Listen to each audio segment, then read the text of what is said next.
Hello, everyone, and welcome back to Flying Through the Helicopter Flying Handbook. In this video, we're going to continue our discussions from Chapter 11, which is all about emergencies.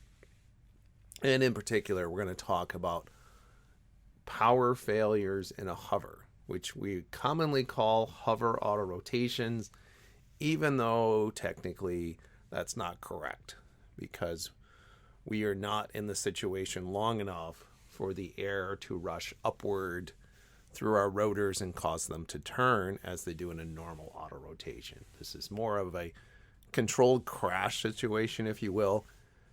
Our engine has failed in a hover, and we want to cushion the blow as we come down. So how do you practice these? You start in usually a 2 to 3 foot hover. It's kind of standard. Definitely for a check ride, that's what you want to use. If you try to cheat and go a little bit lower, don't be surprised if your examiner says, hey, guess what? We're going to do that again. And we're going to go a little higher. So how do you do this? It's pretty basic. You get into a hover, get nice and stable, and then you want to firmly roll off that throttle into that idle position. And this will disengage the rotors from the engine using the freewheeling unit, of course. And because we just took the power out, we have to apply right pedal, because remember, power goes in, left pedal, power goes out, right pedal. So we'll apply right pedal, and don't touch the collective right away. Let it come down a bit first. Now, another thing that can happen is that because we have decreased the power, we have also decreased the thrust from the tail rotor. So we might have to apply a little bit of cyclic input in order to keep the helicopter from drifting laterally. Now, if you look at the test standards for your check ride, they don't actually talk about lateral drift, but you still want to correct for it. You don't want to roll a helicopter.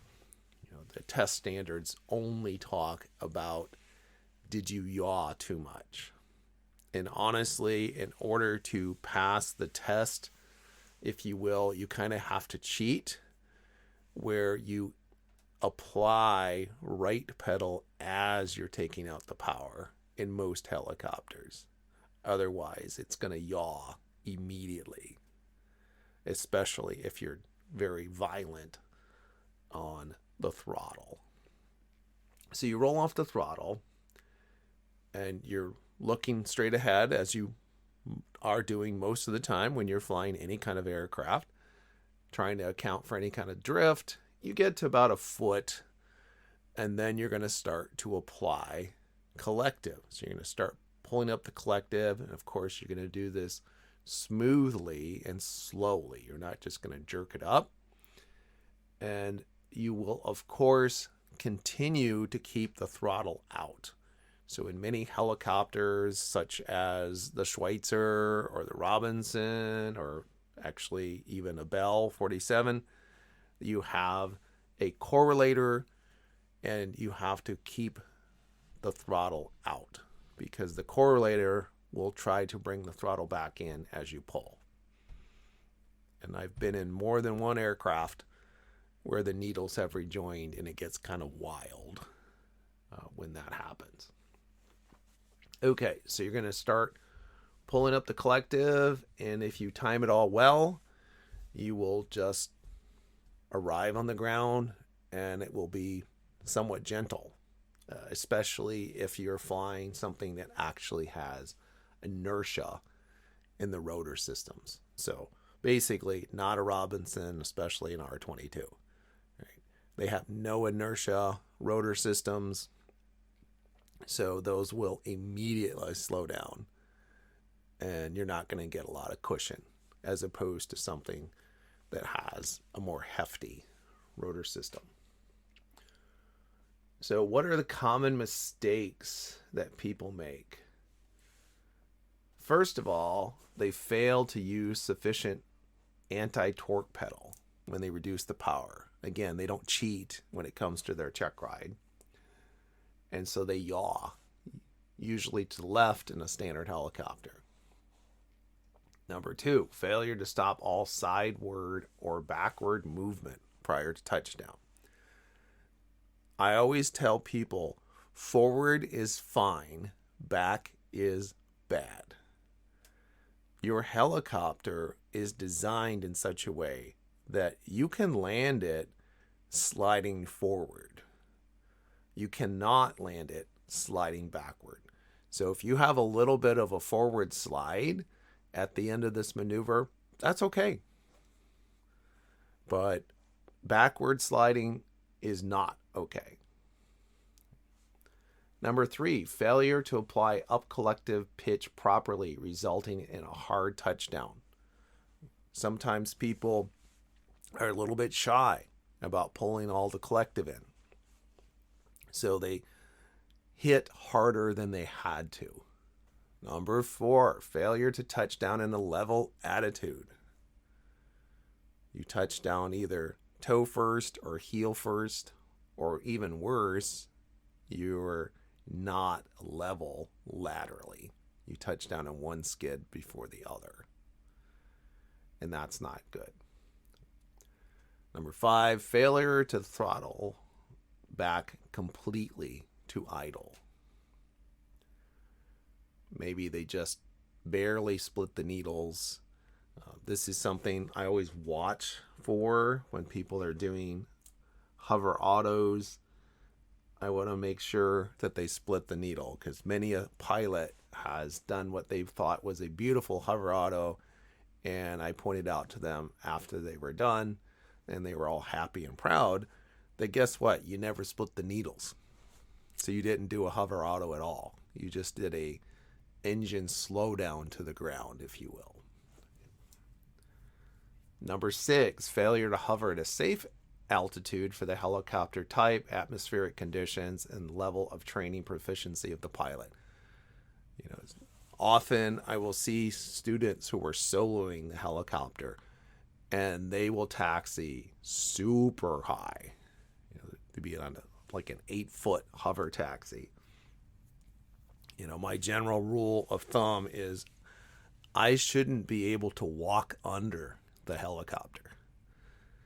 If you're doing a standard 2 to 3 foot skid height, that's good, right? You don't have a long distance to fall. But if you're going to fall from 8 feet, you better be pretty good at your hover autos, or it's going to be a very spectacular landing. And finally, failure to go around if not within limits and specified criteria for safe autorotation. Now, depending on who you go to for your check ride, I do know that one of the examiners that I use quite a bit will say you don't get a second chance on these maneuvers for the check ride, at least. Right? Obviously, you want to do whatever's safe, but that's pretty much it. Okay, well, let's go ahead and do some flying. All right, so here we are at the Mount Pocono Airport. So I'm going to go ahead and pick this up into a hover and do a couple of hover autos for you. Now, a couple of things I should mention. Normally, you want to practice these into the wind as much as possible. You want to have that extra bit of lift, if you will. You know, if you're lucky on a really windy day, you might even be above ETL speed. So that's one thing. The other thing is there's a checklist that you want to use. And I usually tell people throttle, pedal, let it settle, pull. So it's throttle. You're going to pull the throttle back to idle. Put in right pedal at the same time so it doesn't yaw. Let it settle. Don't pull right away. And then when you get to that 1 foot height, pull the collective up. And of course, remember, you want to roll off that throttle. You don't want that correlator coming back in and messing you up. So let's go ahead and try it. By the way, our examiner likes to do these at the very end of a check ride, and his reason is this is the most commonly failed maneuver on most check rides. Go 3, 2, 1. Like that. So that was a pretty good one. Not really any yawing. It came down and it's pretty good. Let's see if we can try our luck again. 3, 2, 1. There we go. Let's try a super high one. 3, 2, 1.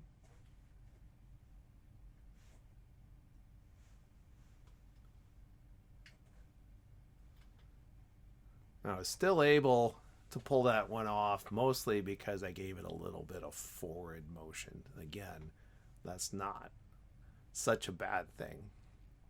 You know, that was pretty high auto rotation, and often the simulator, at least, likes to crash you if you do a hover auto from too high. I'm going to attempt now to show you what happens if you don't split the needles, or maybe if you let them rejoin when you pull, and you'll see that it's kind of a crazy ride.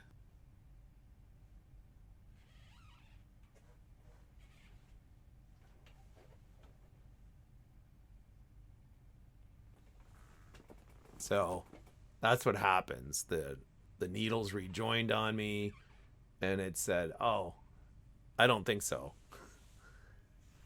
We're going to yaw strongly to the right.